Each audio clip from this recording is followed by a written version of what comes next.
तो अगर आप यहाँ पे 2025 में एक best regular saving account open करने की सोच रहे हो ना, तो यहाँ पे आईडीएफसी बैंक का रेगुलर सेविंग अकाउंट आपके लिए बेस्ट होने वाला है। बिकॉज ये अकाउंट ऐसा है, यहाँ पे आपको एटीएम के ऊपर कोई चार्ज नहीं लगता है, एटीएम का चार्जेस ऑफ रहेगा।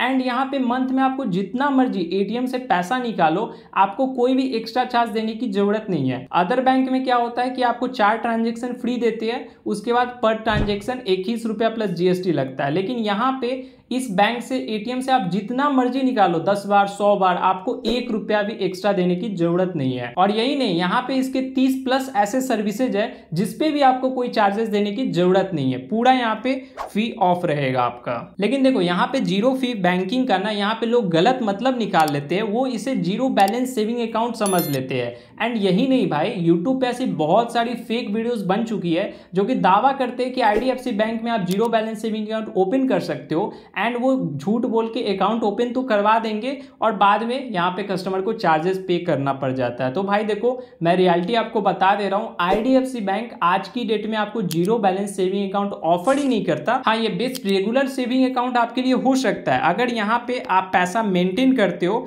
यहाँ पे अकाउंट का 2 वेरिएंट आ जाता है, एक आपको 10,000 मेंटेन करना पड़ेगा एक अकाउंट में, या फिर दूसरे वेरिएंट में आप 25,000 मेंटेन कर सकते हो। दोनों ही अकाउंट के बेनिफिट्स यहाँ पे तगड़े हैं। इस दोनों में से अगर आप कोई एक खोलना चाहो तो यहाँ पे खोल सकते हो। अब देखो, अकाउंट ओपन करने का कंप्लीट प्रोसेस आपको लाइव ए टू जेड करके दिखाने वाला हूँ, बट उससे पहले मैं एक बार आपको बता देता हूँ, अगर आपको जीरो बैलेंस अकाउंट ही खोलना है तो यहाँ पे कौन सा बैंक आपके लिए बेस्ट होने वाला है। देखो, अगर मेरी सजेशन लोगे ना, तो यहाँ पे सिंपली अगर मैं बोलूँ तो प्राइवेट बैंक के सेक्टर में सबसे बेस्ट आपके लिए यहाँ पे कोटक महिंद्रा बैंक का जीरो बैलेंस अकाउंट होने वाला है। और नहीं तो आप इंडस बैंक में भी अपना जीरो बैलेंस अकाउंट ओपन कर सकते हो। दोनों ही बैंक अपने अपने जगह बेस्ट है। यहाँ पे आपको देखना है कि आपके एरिया में कौन सा बैंक सबसे ज्यादा नजदीक है। यहाँ पे मात्र 1,000 की इनिशियल फंडिंग करके आप अकाउंट ओपन कर सकते हो। इनिशियल फंडिंग का मतलब अकाउंट ओपन करते टाइम आपको 1,000 डालने हैं अकाउंट में, एंड जैसे अकाउंट ओपन हो जाएगा वो 1,000 रुपया आप निकाल सकते हो। और जैसे आपका अकाउंट ओपन हो गया उसके बाद ये अकाउंट जीरो बैलेंस आपका लाइफ टाइम फ्री होने वाला है, कोई चार्ज आपको देने की जरूरत नहीं है।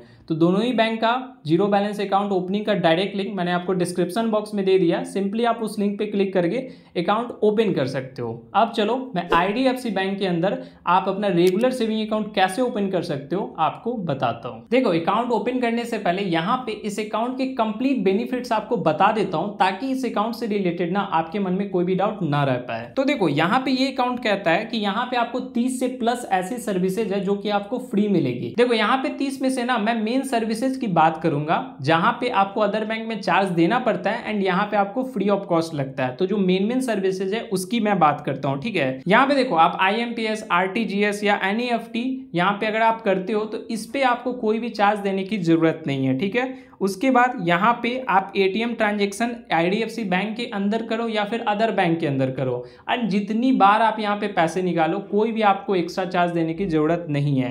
एंड देखो, डेबिट कार्ड का इशुएंस चार्ज भी आपको नहीं लगता है और ना ही आपको एनुअल चार्ज देने की जरूरत है, ठीक है। देखो, यहाँ पे एसएमएस अलर्ट चार्ज भी आपको यहाँ पे नहीं लगता है। चेकबुक अगर आप री इशू करवाते हो तो उसका भी आपको कोई चार्ज देने की जरूरत नहीं है।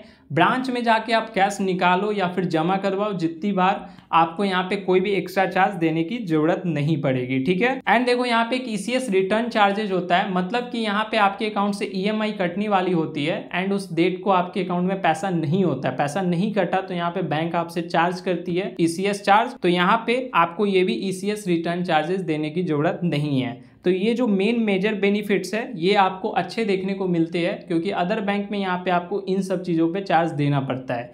यहाँ पे अकाउंट ओपन करते हो तो चार्ज आपको नहीं देना पड़ेगा। अब चलो मैं अकाउंट ओपनिंग का प्रोसेस बता देता हूँ। तो यहाँ पे अकाउंट ओपनिंग का डायरेक्ट लिंक मैंने आपको डिस्क्रिप्शन बॉक्स में दे दिया है, सिंपली आप उस लिंक पे क्लिक करोगे एंड कुछ इस टाइप का इंटरफेस खुल के आ जाएगा आपके सामने। अब चलो मैं मोबाइल के स्क्रीन पे ले चलता हूँ, आगे का प्रोसेस वहां बताऊंगा। देखो, यहाँ पे आपको अपना मोबाइल नंबर डालना है। मोबाइल नंबर आप वही डालोगे जो आपके आधार कार्ड से लिंक होगा। उसके बाद यहाँ पे आप अपना डेट ऑफ बर्थ डाल दोगे। अब यहाँ पे आपको अपनी ईमेल आईडी डालनी है, फिर यहाँ पे पैन नंबर डालोगे, उसके बाद अपना आधार नंबर यहाँ पे इंटर करोगे। इतना डिटेल्स डाल के सिंपली आपको गेट ओटीपी पे क्लिक करना है। देखो, उसके बाद यहाँ पे आपके मोबाइल पे ओटीपी सेंड कर दिया जाएगा, सिंपली ओटीपी को डाल देना है एंड वेरीफाई कर लेना है। अब यहाँ पे थोड़ा सा वेट करोगे। अब देखो, यहाँ पे आपके आधार कार्ड से डिटेल्स फेच कर लिया जाएगा, तो यहाँ पे आपको आपका एड्रेस यहाँ पे शो करेगा। देखो, आप अपने आधार कार्ड वाले एड्रेस पे रह रहे होगे तब तो कोई दिक्कत नहीं है। अब मान लो कि यहाँ पे अगर आपका आधार कार्ड का एड्रेस कहीं और का है, आप करेंटली रहते कहीं और हो, ठीक है। तो उस केस में जहाँ भी आप करेंटली रह रहे होगे ना, यहाँ पे आपको कम्युनिकेशन एड्रेस डालना होगा, ठीक है।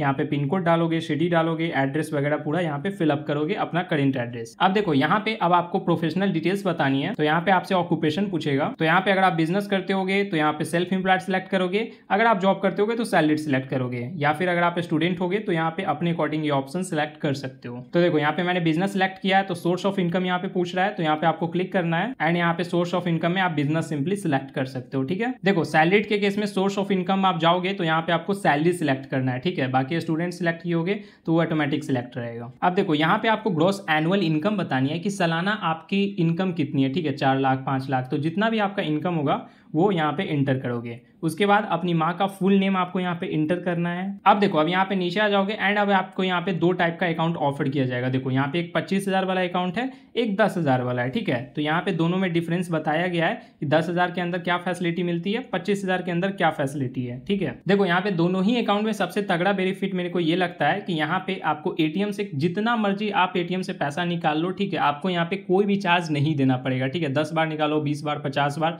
कोई भी आपको एक्स्ट्रा चार्ज देने की जरूरत नहीं है। अदर बैंक में 4 ट्रांजेक्शन फ्री होता है, उसके बाद आपको चार्ज देना पड़ता है। बाकी और भी फैसिलिटी देख सकते हो। और यहाँ पे 25,000 वाला अकाउंट में आपको यहाँ पे एयरपोर्ट लाउंज एक्सेस की फैसिलिटी मिल जाती है पर क्वार्टर, ठीक है। और 10,000 वाले में नहीं मिलती है। लेकिन मैं सजेस्ट करूंगा अगर आपको अकाउंट खोलना है तो सिंपली आप 10,000 वाला ही अकाउंट खोल सकते हो, ठीक है। तो आपको यहाँ पे अकाउंट सिलेक्ट कर लेना है, जो भी अकाउंट आपको खोलना है। अब देखो यहाँ पे अब आपको नॉमिनी डालने के लिए बोला जाएगा, तो यहाँ पे नॉमिनी डालने के लिए आपको यस ऐड और नॉमिनी पे क्लिक करना है। एंड देखो यहाँ पे जिसे भी आप नॉमिनी बनाना चाहते हो उसका फुल नेम यहाँ पे इंटर करोगे। उसके बाद यहाँ पे आपको रिलेशनशिप चूज करना है कि नॉमिनी का क्या रिलेशन है आपके साथ। तो यहाँ पे आप अपने अकॉर्डिंग रिलेशन चूज कर लेना, आपकी माँ लगती है या आपके पिताजी है, ठीक है। तो यहाँ पे आपको सिलेक्ट करना है। उसके बाद नॉमिनी का डेट ऑफ बर्थ यहाँ पे आप इंटर कर दोगे। अब यहाँ पे नॉमिनी का एड्रेस डालना है। तो देखो नॉमिनी का एड्रेस अगर आपके सेम कम्युनिकेशन एड्रेस से मैच करेगा तो आपको सेम एज कम्युनिकेशन एड्रेस पे क्लिक करना है, ठीक है। आधार कार्ड वाले एड्रेस पे होगा तो आधार सिलेक्ट करोगे। अगर मान लो नॉमिनी अदर एड्रेस पे रहते हैं तो उस केस में आपको अदर एड्रेस पे टिक करना है एंड उनका न्यू एड्रेस डाल देना है, ठीक है।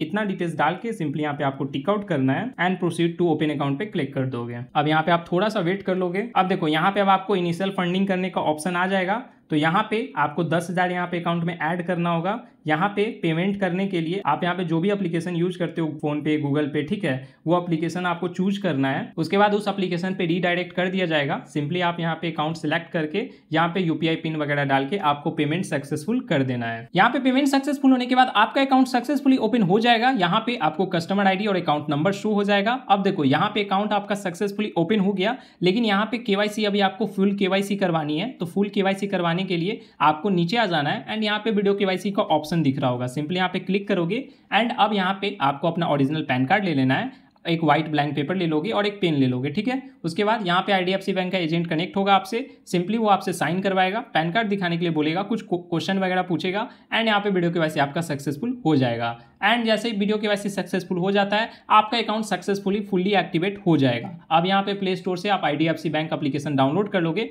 एंड आप अपने अकाउंट को यूज कर सकते हो। तो कंप्लीट प्रोसेस बता दिया है। बाकी यहाँ पे कोई भी डाउट हो तो मुझे कमेंट करके जरूर बताना। मिलते हैं गाइस फिर नेक्स्ट वीडियो में।